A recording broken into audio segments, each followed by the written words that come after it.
Hello and welcome to iChem Lesson 9, Types of Chemical Reactions.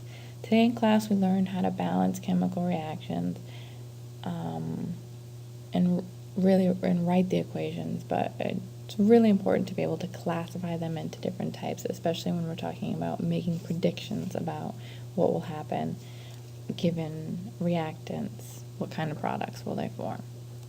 The first type of reaction is synthesis reaction. I'd like you to be filling in your table along with these notes.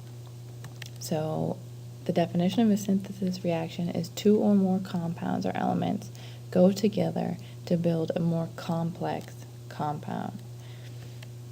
The generic equation, we would just say A plus B equals AB. Obviously, A and B are not the symbols for any particular elements. They're sort of placeholders to show you that two things, A and B, form one other thing, AB.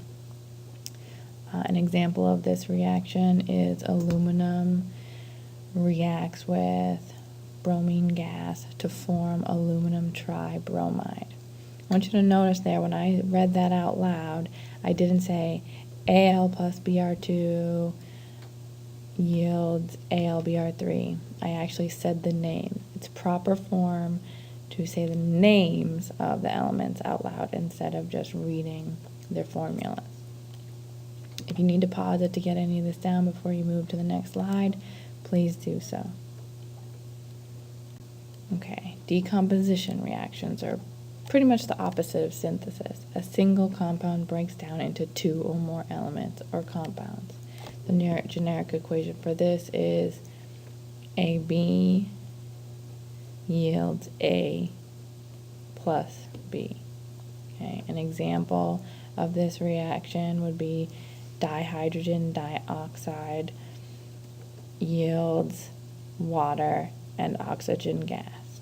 Another name, just so you know, for dihydrogen dioxide is hydrogen peroxide. And that's something you probably heard of many times before. So H2O2 we can refer to as hydrogen peroxide as well. All right, combustion of hydrocarbon reactions. The definition is diatomic oxygen combines with a hydrocarbon to release energy in the form of heat and light.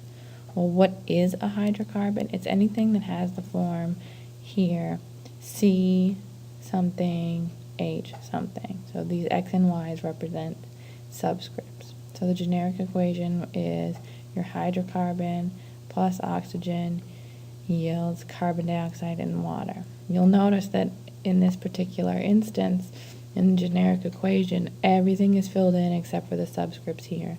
That's because it's the same reaction, the same reactants, the same products every time. The only thing that changes out is the ratio of carbons and hydrogens in the hydrocarbon. It always burns in oxygen to form carbon dioxide and water. So here's an example.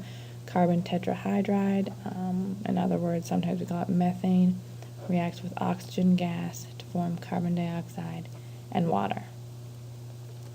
All right, last two are our replacement reactions. First one is single replacement. So a single element reacts with a compound and replaces one of the compound elements. The generic equation would be A plus BX yields AX plus B. There's really two kinds of reactions like this. There's when the A is a metal and there's when A is a nonmetal. So first example, when A is a metal, potassium reacts with copper 2 sulfate to form potassium sulfate and copper. The second example is when the A compound, the one doing the replacing, is a nonmetal. In this case, chlorine gas reacts with potassium bromide to form potassium chloride and bromine gas. Okay, so our last reaction is called a double replacement reaction. This is where an ionic compound reacts with another ionic compound and the ion switch. This is with ionic compounds only. So if you see two ionic compounds, you can say double replacement reaction.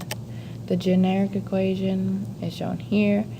AX plus BY yields AY plus BX. And an example here, we have cobalt 2 chloride reacts with sodium phosphate to form cobalt 2 phosphate and sodium chloride. So that's all of our reactions. Make sure you have your table filled in. If you need to go back and get any of the definitions or the equations, do so now and come prepared tomorrow to be able to identify different reactions based on their equation.